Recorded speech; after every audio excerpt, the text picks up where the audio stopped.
ചൂതുകളിക്ക് പണം കണ്ടെത്തുന്നതിന് ബാങ്ക് ജീവനക്കാർ ദുരുപയോഗം ചെയ്തത് ഉപഭോക്താക്കളുടെ സ്വർണ്ണാഭരണങ്ങൾ.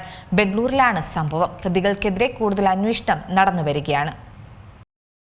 ബംഗളൂരുവിൽ ചൂതുകളിക്ക് പണം കണ്ടെത്തുന്നതിനായി ബാങ്ക് ജീവനക്കാർ ഉപഭോക്താക്കളുടെ സ്വർണ്ണാഭരണങ്ങൾ ദുരുപയോഗം ചെയ്തെന്ന് ഞെട്ടിക്കുന്ന വാർത്തയാണ് പുറത്തുവരുന്നത്. ഇതുമായി ബന്ധപ്പെട്ട് ബാങ്ക് ഡെപ്യൂട്ടി മാനേജറെ പോലീസ് അറസ്റ്റ് ചെയ്തു.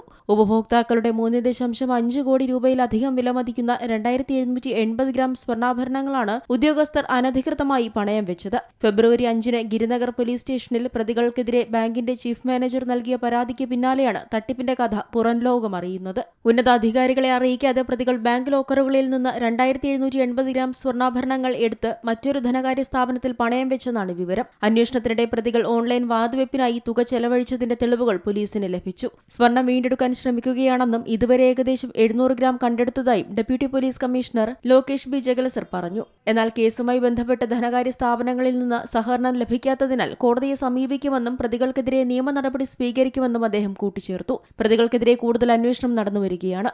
National desk Zee Malayalam news. ഏറ്റവും പുതിയ വാർത്തകളും വിശേഷങ്ങളും വിരൽത്തുമ്പിലറിയാൻ സീ മലയാളം ന്യൂസ് എല്ലാ ഡിജിറ്റൽ പ്ലാറ്റ്ഫോമുകളിലും ലഭ്യം.